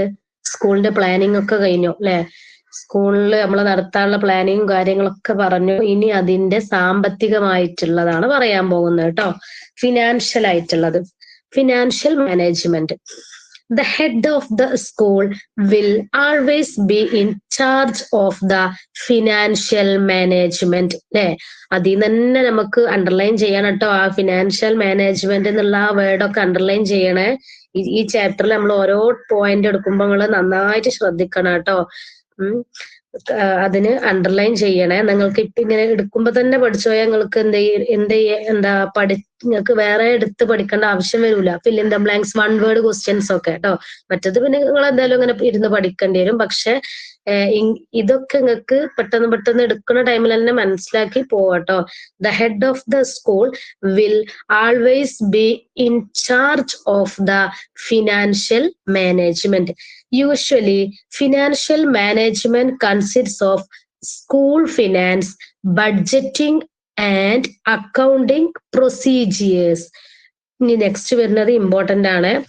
സ്കൂൾ ഫിനാൻസ് ആണ് കേട്ടോ. School finance means the money needed to pay the staff, maintain the institution, construction purposes, keep services going, etc. Budget refers to the early financial plan. It consists of the income and expenditure for each year. Accounting shows the record keeping information about income and expenditure. By calculating this, the net deficit or surplus is calculated. The head of the institution holds the responsibility in making financial decisions and work of salary disbursement. In some schools, the teachers will be allotted to collect the fees. Okay. എല്ലാവരും എഴുതിയല്ലോ അല്ലെ? Work, staff, equipment. Okay, ഇനി ഇതൊന്ന് വായിച്ചിരണല്ലോ എനിക്ക്. ഞാൻ financial ആരാ വായിക്കുക? Financial management full complete വായിക്കണ്ട. എന്താണ് പ്രൊസീജിയേഴ്സ് അല്ല, ഇവിടെ ഗോയിങ് എക്സെട്ര അവിടെ വരെ വായിച്ചാൽ മതി. സ്കൂൾ ഫിനാൻസ് വരെ വായിച്ചാൽ മതി കേട്ടോ. ഗോയിങ് വരെ, കീപ് സർവീസസ് ഗോയിങ് വരെ. ആരാ വായിക്കുക? ഞാൻ വായിക്കാം. Financial management. The head of the school will always be in charge of the financial management. Usually, finance management consists of school finance, budgeting, and accounting procedures. School finance means the money needed to pay the staff, maintain the institution, construction purposes, keep services going, etc. Okay, ഇനി next ആരാ വായിക്കുക? Budget start ചെയ്തിട്ട് അടുത്തതാരാ വായിക്കുക?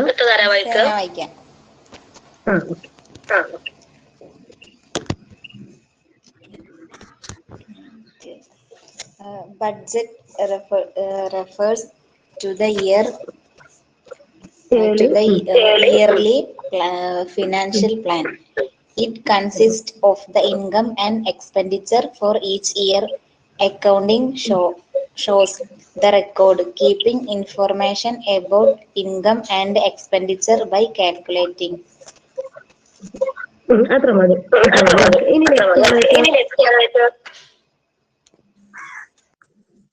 ഒരാളും കൂടെ. Leader എവിടെ? മൂസിന വായിച്ച leader കാണാനില്ലല്ലോ. ഇന്ന് ലീഡർ സംസാരിച്ചിട്ടേ ഇല്ല. ലീഡർ വായിക്കാം ബാക്കി.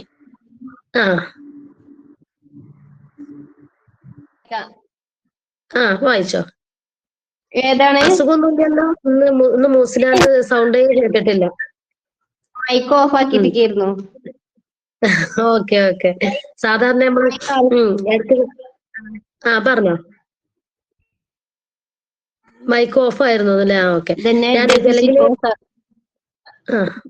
വായിച്ചോ. By calculating is calculated, the head of the institution holds the responsibility in making financial decisions and work of salary disbursement. In some schools, the teachers will be allotted to collect the fees. Okay. Financial management എന്ന് പറഞ്ഞാൽ എന്തേക്കാരം?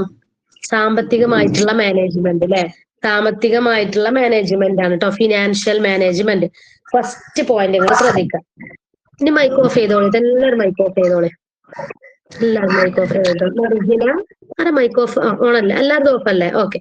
The head of the school will always be in charge of the financial management. എന്ന് പറഞ്ഞാൽ എന്താണ്? സാമ്പത്തിക മാനേജ്മെന്റിന്റെ ചുമതല എപ്പോഴും ആർക്കായിരിക്കാൻ ഉണ്ടാവുക? സ്കൂൾ മേധാവിക്ക് അല്ലെ? സ്കൂൾ മേധാവിക്കല്ലേ ഉണ്ടായിരിക്കുക. അതായത് സാമ്പത്തിക കാര്യങ്ങളിന്റെ ചുമതലയൊക്കെ സ്കൂൾ മേധാവിക്കായിരിക്കും ഉണ്ടായിരിക്കുക. അപ്പൊ ഇമ്പോർട്ടന്റ് ആണ്. ഇപ്പൊ ഇങ്ങനെ ചോദിക്കുകയാണ്, the head of the school will always be in charge of the dash management. അപ്പൊ നിങ്ങൾക്ക് എഴുതാൻ പറ്റണം കേട്ടോ.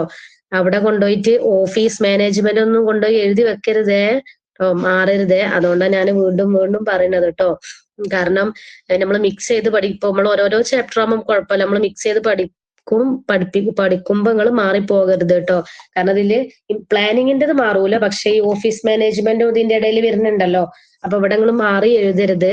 The head of the school will always be in charge of the. നിങ്ങൾ പെട്ടെന്ന് ഡാഷ് മാനേജ്മെന്റ് ആണ് കാണുമ്പോ അവിടെ ഈസി ആയിട്ട് കൊടുക്കാൻ പറ്റിയത് എന്തേകാരം?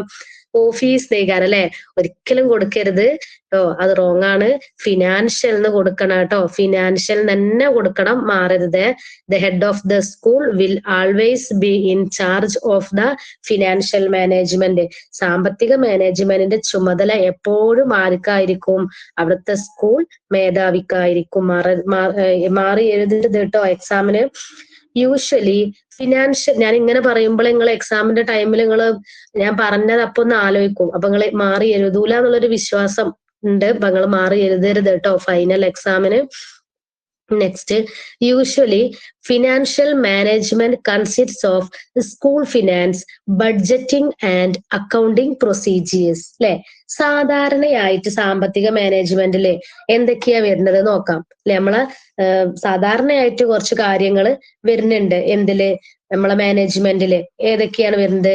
സ്കൂൾ ഫിനാൻസ് അല്ലെ? സ്കൂൾ ഫിനാൻസ്, അതുപോലെ എന്താണ്? ബഡ്ജറ്റിംഗ് ആൻഡ് അക്കൗണ്ടിങ് പ്രൊസീജിയേഴ്സ് അല്ലെ? നമ്മളെ അവിടുത്തെ ബഡ്ജറ്റും കാര്യങ്ങളും, അതുപോലെ തന്നെ അക്കൗണ്ടിങ്ങിന്റെ നടപടികൾ ഉണ്ടാവും അല്ലെ? ഈ അക്കൗണ്ടിങ് സെക്ഷൻ ക്ലിയർ അല്ലാഞ്ഞാല് അവിടെ ഉണ്ടാവും. നമ്മളിപ്പോ ഒരു സ്കൂൾ ആവുമ്പം അവിടെ ഒരു അക്കൗണ്ടന്റ് ഇമ്പോർട്ടന്റ് ആണ് അല്ലെ? നമ്മളെ ഫീസ് കാര്യങ്ങൾ കൈകാര്യം ചെയ്യാനൊക്കെ. നമ്മൾ ഫീസ് വാങ്ങുന്നുണ്ട്, പിന്നെ അവർ എഴുതി വെക്കണം, നമ്മളുടെ സിഗ്നേച്ചർ ഇട്ട് കൊടുക്കണമൊക്കെ ഉണ്ട്. പക്ഷെ അത് ബില്ലാക്കി നമുക്ക് റിട്ടേൺ തരുന്നത് അവിടുത്തെ അക്കൗണ്ടന്റ് ആയിരിക്കും അല്ലെ? അതിന്റെ പ്രൊസീജിയറും കാര്യങ്ങളൊക്കെ അക്കൗണ്ടന്റ് ആണ് സ്കൂളിൽ ചെയ്യുക. അപ്പൊ usually financial management consists of, നമ്മള് സാധാരണയായിട്ടുള്ള ഫിനാൻഷ്യൽ മാനേജ്മെന്റ് ഏതൊക്കെയാ ചോദിച്ചാൽ അവിടെ നിങ്ങൾക്ക് എഴുതാൻ പറ്റേണ്ടതാണ് ഏതൊക്കെയാ? School finance, budgeting and accounting procedures. സ്കൂളിലുള്ള ഫിനാൻസും അതുപോലെ ബഡ്ജറ്റിങ്ങും, പിന്നെ നെക്സ്റ്റ് എന്താണ്? അക്കൗണ്ടിന്റെ നടപടിക്രമങ്ങള്.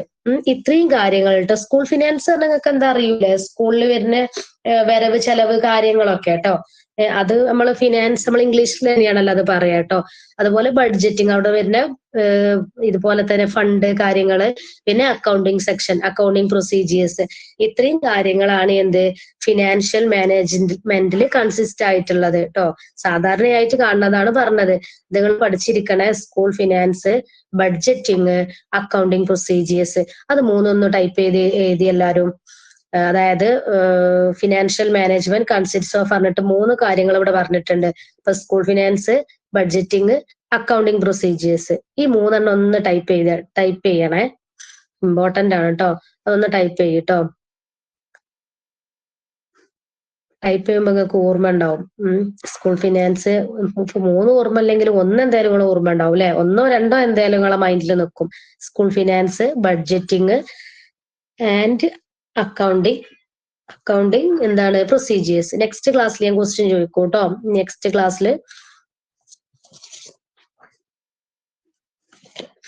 അതൊന്ന് ടൈപ്പ് ചെയ്തിരിക്കും. സ്കൂൾ ഫിനാൻസും ബഡ്ജറ്റിങ്ങും അക്കൗണ്ടിങ് പ്രൊസീജിയേഴ്സും. അക്കൗണ്ടിങ് എഴുതിയാലും മതി. ഇനി procedures okay.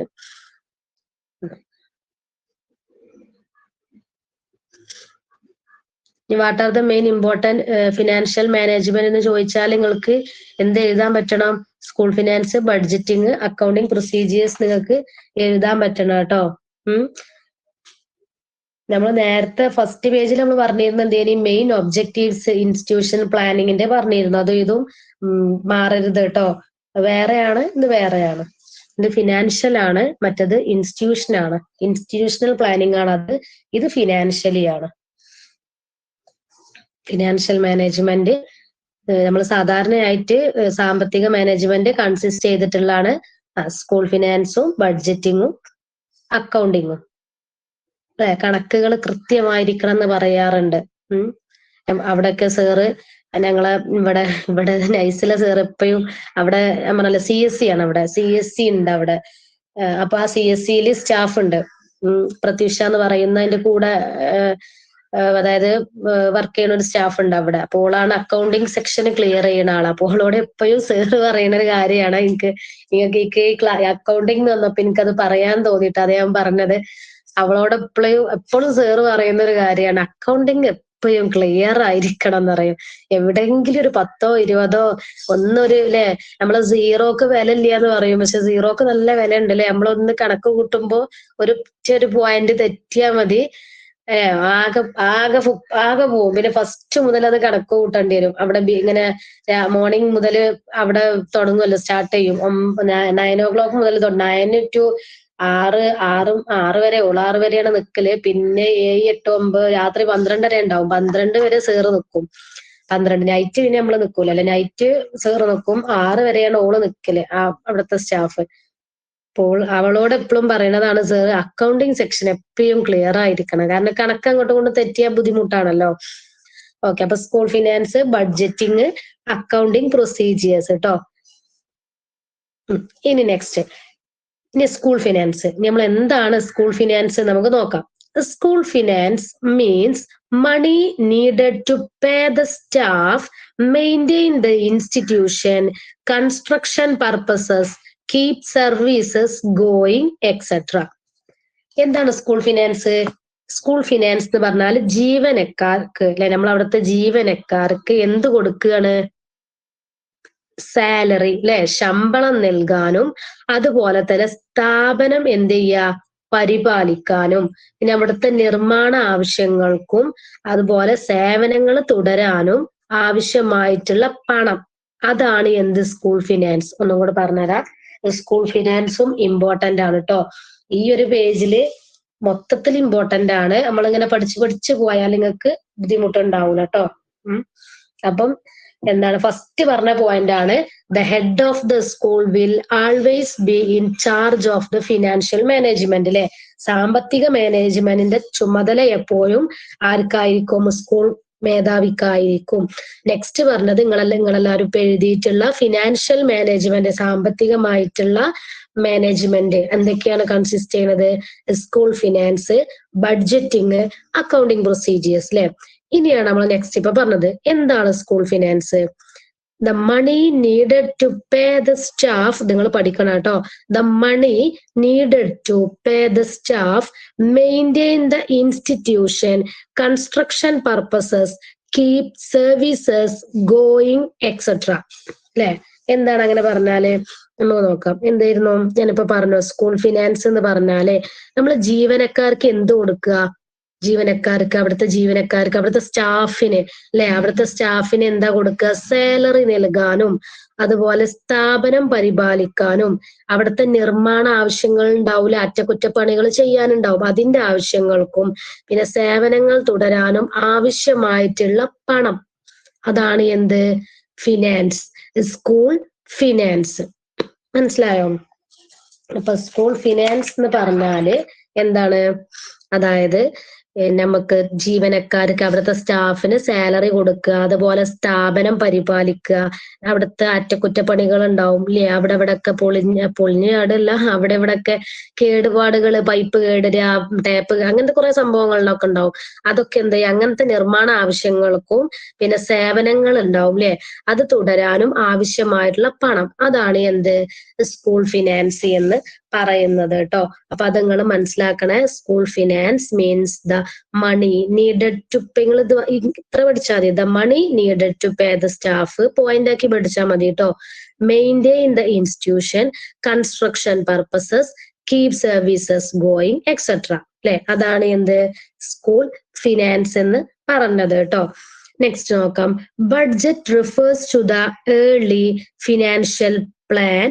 It consists of the income and expenditure for each year. അല്ലെ, എന്താണ് നമ്മൾ അവിടെ പറഞ്ഞത്? നമ്മൾ സ്കൂൾ ഫിനാൻസ് എന്താന്ന് പറഞ്ഞു. സ്കൂൾ ഫിനാൻസ് എല്ലാവർക്കും മനസ്സിലായല്ലോ. നെക്സ്റ്റ് പറഞ്ഞത് നമ്മൾ എന്താണ്, അതായത് നമ്മള് വാർഷിക സാമ്പത്തികം ഉണ്ടാവും അല്ലെ, അതാണ് സൂചിപ്പിക്കണത് കേട്ടോ. ബഡ്ജറ്റ് എന്ന് പറഞ്ഞത്, അതായത് അവിടുത്തെ ബഡ്ജറ്റ് എന്തിനാണ് റിഫേഴ്സ് ചെയ്യാൻ നമുക്ക് നോക്കാം. ഏർലി ഫിനാൻഷ്യൽ പ്ലാന്, അതായത് അവിടെ ഓരോ വർഷം, അതായത് എന്താണ് നമ്മള് ബജറ്റ് പ്ലാനിങ് ഉണ്ടാവൂലേ, കേട്ടിട്ടില്ല? ബജറ്റ് പ്ലാനിങ് ഉണ്ടാവും. ബജറ്റ്, ഓരോ ബജറ്റ്, അതായത് വാർഷികം, നമ്മൾ ഓരോ വാർഷികത്തിന് സാമ്പത്തികമായിട്ട് കുറച്ച് കാര്യങ്ങളൊക്കെ എന്താണ് പദ്ധതി നൽകൂലേ, അതിനെ സൂചിപ്പിക്കുന്നതാണ് കേട്ടോ ബഡ്ജറ്റ് അന്ന് അവിടെ കൊടുത്തത്. ബഡ്ജറ്റ് റിഫേഴ്സ് ടു ദ എന്താണ് ഏർലി ഫിനാൻഷ്യൽ പ്ലാൻ. അത് ഇമ്പോർട്ടന്റ് ആട്ടോ. അത് ബഡ്ജറ്റ് എന്തിനെയാണ് റിഫേഴ്സ് ചെയ്യുന്നത്? ഏർലി ഫിനാൻഷ്യൽ പ്ലാനിങ്ങിനെ. അത് ഇമ്പോർട്ടന്റ് ആട്ടോ. ഏർലി ഫിനാൻഷ്യൽ പ്ലാൻ ആണ് എന്ത് ബഡ്ജറ്റ് റിഫേഴ്സ് ചെയ്യുന്നത് എന്ന് വെച്ചാല്, നമ്മള് ബജറ്റ് എന്താണ് നമ്മളെ വാർഷിക, അതായത് നമ്മൾ ഓരോ സാമ്പത്തികം ഉണ്ടാവൂലേ, സാമ്പത്തിക പദ്ധതിയെ എന്ത് ചെയ്യുന്നത് സൂചിപ്പിക്കുക. ഓരോ വാർഷികത്തില് സാമ്പത്തിക പദ്ധതി ഉണ്ടാവും. അതിനെ സൂചിപ്പിക്കുന്നതാണ് എന്ത് ഈ ബഡ്ജറ്റ് എന്ന് പറയണത് കേട്ടോ. അപ്പൊ അത് ഇമ്പോർട്ടന്റ് ആണ്. നെക്സ്റ്റ് എന്താണ്? It consist of the income and expenditure for each year എന്ന് പറഞ്ഞാലോ, അതായത് ഓരോ വർഷത്തെയും വരുമാനം, അതുപോലെ ചെലവ്, ഇതിൽ എന്ത് ചെയ്തിട്ടുണ്ട് അതായത് ഇൻകം ആൻഡ് എക്സ്പെൻഡിച്ചർ, ഓരോ വർഷത്തിലും വരുമാനവും ചെലവും അതൊക്കെ ഇതിൽ എന്ത് ചെയ്തിട്ടുണ്ട്, ഇൻക്ലൂഡ് ചെയ്തിട്ടുണ്ട് കേട്ടോ. Accounting shows the record keeping information about income and expenditure എന്ന് പറഞ്ഞാലോ, അതായത് അക്കൗണ്ടിങ്ങും റെക്കോർഡും അതിൽ എന്ത് ചെയ്തിട്ടുണ്ട് കാണിക്കുന്നുണ്ട്. അക്കൗണ്ടിങ്ങും റെക്കോർഡും അതിൽ കാണിക്കുന്നുണ്ട്. അതുപോലെ നമ്മളെ വരുമാനം, ചെലവ്, ഇതിനൊക്കെ സംബന്ധിച്ചിട്ടുള്ള വിവരങ്ങൾ ഉണ്ടാവും, അത് സൂക്ഷിക്കുക. അതാണ് ഇവിടെ പറഞ്ഞത് കേട്ടോ. അതായത് നമ്മൾ സ്കൂൾ ഫിനാൻസ് പറഞ്ഞു. സ്കൂൾ ഫിനാൻസ് എന്താന്ന് മനസ്സിലായല്ലോ. പിന്നെ നെക്സ്റ്റ് പറഞ്ഞതാണ് എന്ത് ബഡ്ജറ്റ് എന്തിനാണ് റിഫേഴ്സ് ചെയ്യുന്നത്? Early financial plan. അതൊരിക്കലും മറക്കരുത്. ഏർലി ഫിനാൻഷ്യൽ പ്ലാനെയാണ് ബഡ്ജറ്റ് റിഫേഴ്സ് ചെയ്യുന്നത്. പിന്നെ പറഞ്ഞതാണ് it consist of the income and expenditure for each year, അതായത് നമ്മൾ ഓരോ വർഷത്തെയും വരുമാനവും ചെലവും ഉണ്ടാവൂലേ, അതൊക്കെ ഇതിൽ എന്ത് ചെയ്തിട്ടുണ്ട് ഇൻക്ലൂഡ് ചെയ്തിട്ടുണ്ട് എന്നാണ് പറഞ്ഞത്. അത് എവിടെയാണ് നമ്മളത് കാണിക്കുക? എവിടെയാ കാണിക്കുക? ഏത് ബുക്കിലാണ് കാണിക്കുക? ഇവിടെ പറഞ്ഞത് accounting shows the record keeping information അല്ലെ. അതായത് നമ്മള് നേരത്തെ പറഞ്ഞല്ലോ, ഓരോ വർഷത്തെയും വരുമാനവും ചെലവും ഒക്കെ അതിൽ ഇൻക്ലൂഡ് ചെയ്തിട്ടുണ്ട്. അതുപോലെ തന്നെ അക്കൗണ്ടിങ് എന്ത് ചെയ്തിട്ടുണ്ട് റെക്കോർഡിൽ കാണിക്കും. നമ്മൾ ഓരോ അതായത് ബില്ലും കാര്യങ്ങളൊക്കെ എഴുതിയിട്ടുള്ള അക്കൗണ്ടിങ് റെക്കോർഡിങ്ങിൽ എന്ത് ചെയ്തു, നമ്മൾ ചിലപ്പം നമ്മൾ അവിടെ സ്കൂളുകളിലൊക്കെ കമ്പ്യൂട്ടർ എന്തായാലും ഉണ്ടാവും. കമ്പ്യൂട്ടറിൽ നമ്മൾ സേവ് ചെയ്ത് വെക്കൂലെ, അതുപോലെ തന്നെ നമ്മൾ ഒരു ബുക്കിൽ എന്ത് ചെയ്തു, അതും ബുക്കിൽ നമ്മൾ എഴുതി വെക്കും ചെയ്യും. അതേപോലെ കമ്പ്യൂട്ടറിൽ നമ്മൾ അവിടുത്തെ കാര്യങ്ങളൊക്കെ എന്ത് ചെയ്യും, അക്കൗണ്ടിങ് സെക്ഷനൊക്കെ ക്ലിയർ ആക്കുമല്ലോ. അപ്പൊ അക്കൗണ്ടിങ്ങും റെക്കോർഡിൽ കാണിക്കുന്നുണ്ട് എന്നാണ് പറഞ്ഞത് കേട്ടോ. വരുമാനവും ചെലവും സംബന്ധിച്ച വിവരങ്ങൾ സൂക്ഷിക്കുന്നതാണ് ഈ റെക്കോർഡിംഗ് ബുക്ക് എന്ന് പറഞ്ഞത്. പിന്നെ ലാസ്റ്റ് എന്താ പറഞ്ഞത്? Keeping information about income and expenditure അല്ലെ. അതെന്ത് കാര്യം ഇത് നമ്മൾ ഈ നേരത്തെ പറഞ്ഞ കുറെ കാര്യങ്ങളൊക്കെ നമ്മൾ എന്ത് ചെയ്യുന്നുണ്ട് കണക്കാക്കുന്നതിലൂടെ എന്താണ് അതിൽ പറയുന്നത്? നമുക്ക് എന്തെങ്കിലുമൊക്കെ അതില് ഈ ഒരു ബുക്ക്, അതായത് റെക്കോർഡും കാര്യങ്ങളൊക്കെ സ്കൂളുകളിൽ നമ്മളെ ഓരോ കാര്യങ്ങൾ ചെയ്ത വർക്കിന് ഒരു പ്രൂഫ് ഇല്ലാഞ്ഞാല് നമ്മളത് ക്യാഷൊക്കെ നമ്മൾ എടുത്തു അങ്ങനെയൊക്കെ വരൂലേ. അപ്പൊ അക്കൗണ്ട് നോക്കുന്ന ഒരാളാണ്, അയാൾ അത് ആ റെക്കോർഡിൽ കീപ്പ് ചെയ്തിട്ടില്ലെങ്കിൽ ആ ക്യാഷ് ആ അക്കൗണ്ടിങ് സെക്ഷൻ ക്ലിയർ ചെയ്യുന്ന ആൾക്കായിരിക്കും ബുദ്ധിമുട്ട് വരിക. അപ്പൊ അതുകൊണ്ട് എന്ത് ചെയ്യും, ബാലൻസ് ഇത്ര തരാനുള്ളതും എല്ലാം നമ്മൾ ആ അക്കൗണ്ടിങ് സെക്ഷനിൽ ആ റെക്കോർഡിലാണ് നമ്മൾ എന്ത് ചെയ്യുക, ഇൻഫർമേഷൻ ഒക്കെ കീപ്പ് ചെയ്യാം. എന്നാലേ ആ ഇൻകം ആൻഡ് എക്സ്പെൻഡിച്ചർ വരവും ചെലവും ഒക്കെ നമുക്ക് അതിൽ അറിയാൻ പറ്റുള്ളൂ. എക്സ്പെൻഡിച്ചർ വരെയാണ് കേട്ടോ നമ്മൾ എടുക്കുന്നത്. അപ്പൊ എന്താ നമ്മൾ പറഞ്ഞത്, ഇതുവരെ പറഞ്ഞ എന്താണ്, ഫിനാൻഷ്യൽ മാനേജ്മെന്റിൽ പറഞ്ഞത് the head of the school will always be in charge of the financial management അല്ലെ. സാമ്പത്തിക മാനേജ്മെന്റിന്റെ ചുമതല എപ്പോഴും ആർക്കേകാനം, സ്കൂൾ മേധാവിക്കായിരിക്കും. അതുപോലെ ഫിനാൻഷ്യൽ മാനേജ്മെന്റ് എന്താണ് കൺസിസ്റ്റ് ചെയ്യുന്നത്, school finance, budgeting, accounting procedures അല്ലെ. ഇനി എന്താണ് school finance, money needed to pay the staff അല്ലെ. നമ്മൾ പറഞ്ഞിരുന്നു സ്റ്റാഫിന് സാലറി കൊടുക്കാണ്ട് മെയിൻറ്റെയിൻ ദ ഇൻസ്റ്റിറ്റ്യൂഷന്റെ പണികൾക്കും കൺസ്ട്രക്ഷൻ പർപ്പസിനും, അതുപോലെ കീപ് സർവീസസ് ഗോയിങ് എക്സെട്ര. അപ്പൊ ഇത്രയും കാര്യങ്ങൾ, അപ്പൊ സ്കൂൾ ഫിനാൻസ് നമ്മൾ നേരത്തെ പറഞ്ഞു അല്ലെ, നമുക്ക് ആവശ്യമായിട്ടുള്ള പണം, നമ്മൾ ഓരോ കാര്യങ്ങൾ സേവനങ്ങൾക്കും അവിടുത്തെ സേവനങ്ങൾക്കൊക്കെ നമുക്ക് ആവശ്യമായിട്ടുള്ള പണം അല്ലെ, അതാണ് സ്കൂൾ ഫിനാൻസ് എന്ന് പറഞ്ഞു. പിന്നെ അതുപോലെ എന്താണ് budget, refers to the early financial plan അല്ലെ, അതായത് സാമ്പത്തിക പദ്ധതിയെ സൂചിപ്പിക്കുന്നതാണ് ബഡ്ജറ്റ് എന്ന് പറഞ്ഞു. ഇറ്റ് കൺസിസ്റ്റ് ഓഫ്, ഈ ഇതിൽ എന്തും കൂടെ കൺസിസ്റ്റ് ചെയ്തിട്ടുണ്ട്, income and expenditure for each year അല്ലെ. അതായത് ഓരോ ഇയർത്തെയും വരുമാനവും വരവും ചെലവും എഴുതി വെക്കും അല്ലെ. അതും കൂടെ എന്ത് ചെയ്തിട്ടുണ്ട്, ഈ ബഡ്ജറ്റിൽ ഇൻക്ലൂഡ് ചെയ്തിട്ടുണ്ട് എന്നാണ് പറഞ്ഞത്. പിന്നെ പറഞ്ഞത് എന്താണ്, അക്കൗണ്ടിങ് ഷോസ് ദ റെക്കോർഡ് അല്ലെ. നമ്മള് അക്കൗണ്ടിങ് സെക്ഷന് എന്തില്, റെക്കോർഡില് നമ്മൾ സൂക്ഷിച്ചു വെക്കണം. കീപ്പിംഗ് ഇൻഫർമേഷൻ, അതിലാണ് ഇൻഫർമേഷൻ എന്ത് ചെയ്യേണ്ടത്, കീപ്പ് ചെയ്യേണ്ടത്. അതിലും അബൌട്ട് ഇൻകം ആൻഡ് എക്സ്പെൻഡിച്ചർ, അതിലും വരവും ചെലവൊക്കെ നമ്മൾ എന്ത് ചെയ്യണം, എഴുതി വെക്കണം. ഇത്രയും കാര്യങ്ങളാണ് നമ്മൾ ഇന്ന് എടുത്തത് അല്ലെ. അത്രയും കാര്യങ്ങൾ മനസ്സിലായോ ഇല്ലേ, ഒന്ന് പെട്ടെന്ന് ടൈപ്പ് ചെയ്യട്ടോ.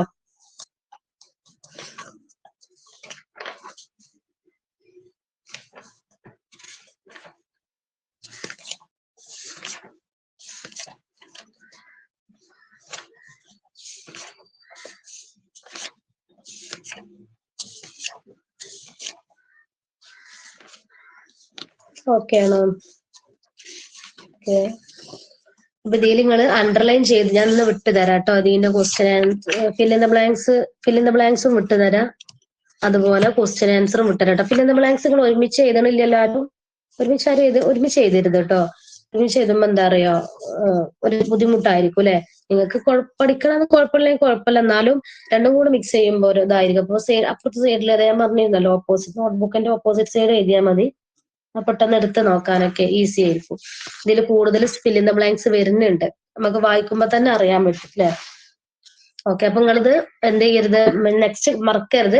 നെക്സ്റ്റ് ക്ലാസ്സിൽ ഞാൻ എന്ത് ചെയ്യേണ്ട ക്വസ്റ്റ്യൻ ചോദിക്കണ്ട് കേട്ടോ, കാരണം ഇതിൽ വൺ വേർഡും ഫിൽ ഇൻ ദ ബ്ലാങ്ക്സ് ഒക്കെ കൂടുതൽ വരുന്നോണ്ടേ ചോദിക്കണ്ട്.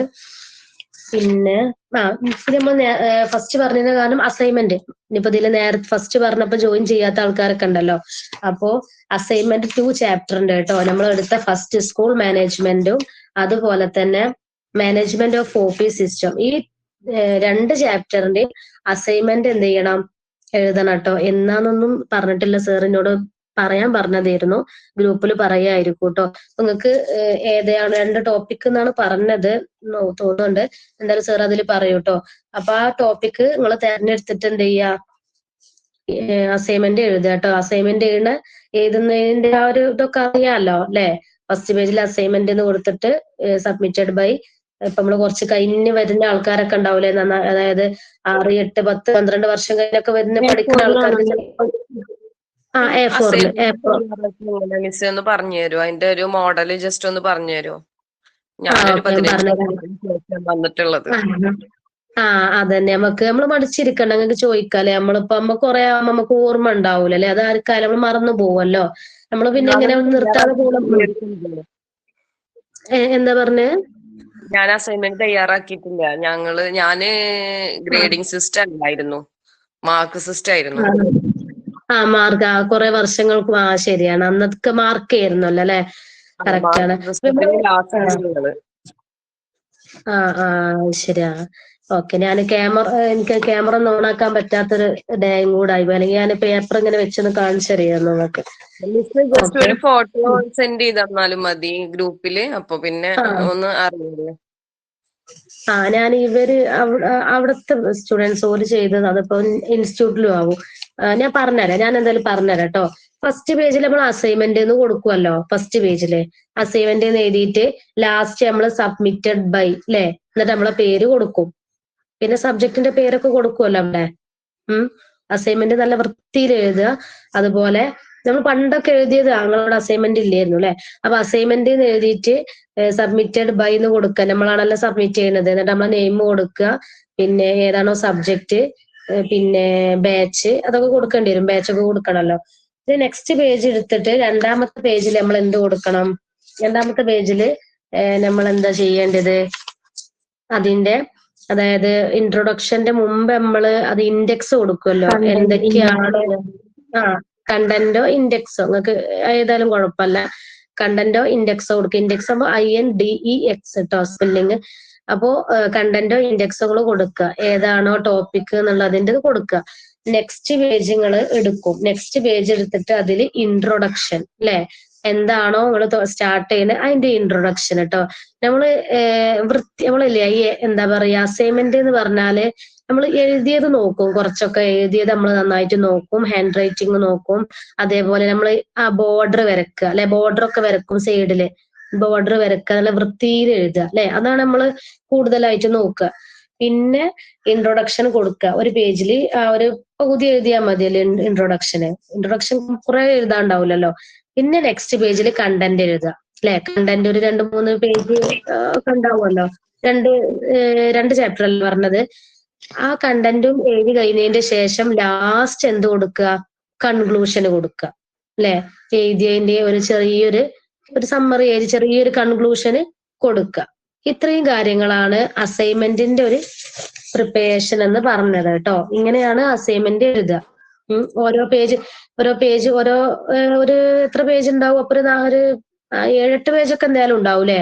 കാരണം ഒന്ന് അസൈൻമെന്റിന് വേണം, ഒന്ന് ഇൻഡെക്സിന് വേണം, പിന്നെ അതുപോലെ ഇൻട്രൊഡക്ഷന് വേണം, പിന്നെ കണ്ടന്റ്, ലാസ്റ്റ് കൺക്ലൂഷൻ. ഇത്രയാണ് വരിക കേട്ടോ. ഇത്രയാണ് മുനീറ വരിക. മനസ്സിലായോ?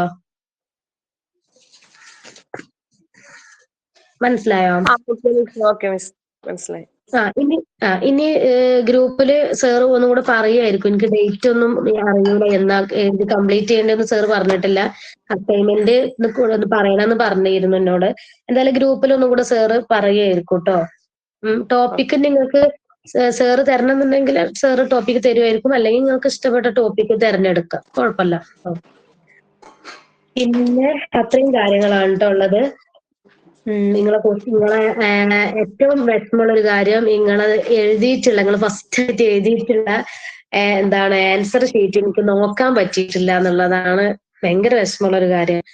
എന്താന്ന് വെച്ചാല് അതിന്റെ ഇടയില് കാര്യങ്ങള്, മക്കൾക്ക് പനിയായി, മക്കളെ പനി മാറിയപ്പോ എനിക്ക് പനിയായി, ഒന്നും നോക്കാനുള്ള മൊബൈൽ തന്നെ നമുക്ക് യൂസ് ചെയ്യാൻ പറ്റാത്തൊരവസ്ഥയില് പോയി. പിന്നെ നോക്കട്ടെ എന്തായാലും കേട്ടോ. ഞാനത് പറയാം. എനിക്ക് അതാ എന്റെ ഇതിൽ ഏറ്റവും വലിയൊരു എനിക്ക് ബുദ്ധിമുട്ടായി തോന്നണം. ക്വസ്റ്റ്യൻ എഴുതാനൊന്നും ബുദ്ധിമുട്ടില്ല, പേപ്പർ ഒന്ന് നോക്കി കിട്ടാന്. അതാണ് മൊബൈലിലായതുകൊണ്ടായിരിക്കും. ഓഫ്ലൈനാകുമ്പോൾ നമുക്ക് പെട്ടെന്ന് ഇങ്ങനെ പേപ്പർ കൈ കിട്ടുമ്പോൾ നോക്കി പോവാൻ ഈസി ആണല്ലോ. അപ്പൊ ഓക്കെ, അപ്പൊ നമുക്ക് ക്ലാസ് ഒക്കെ മനസ്സിലായല്ലോ. ഇനി നമുക്ക് എന്ത് ചെയ്യാറ്, നെക്സ്റ്റ് ക്ലാസ്സിൽ ബാക്കി എടുക്കാം. നെക്സ്റ്റ് ക്ലാസ് നമുക്ക് ശനിയാഴ്ച ഉണ്ടല്ലോ അല്ലെ, ശനിയാഴ്ച ഹെൽത്ത് ആൻഡ് ന്യൂട്രീഷൻ ഉണ്ട്. അപ്പൊ ഓക്കെ, നമുക്ക് ബാക്കി നെക്സ്റ്റ് ക്ലാസ്സിൽ എടുക്കാം കേട്ടോ. അപ്പൊ see you next class. Thank you, miss. Thank you. Welcome. Okay.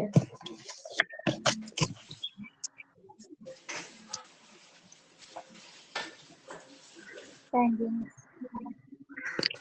Welcome. അങ്ങനെ ഇത് നേരത്തെ തൊട്ട് റെക്കോർഡ് ആയിട്ടുണ്ടാവും അല്ലെ, റെക്കോർഡ് ആയിട്ടുണ്ടാവും.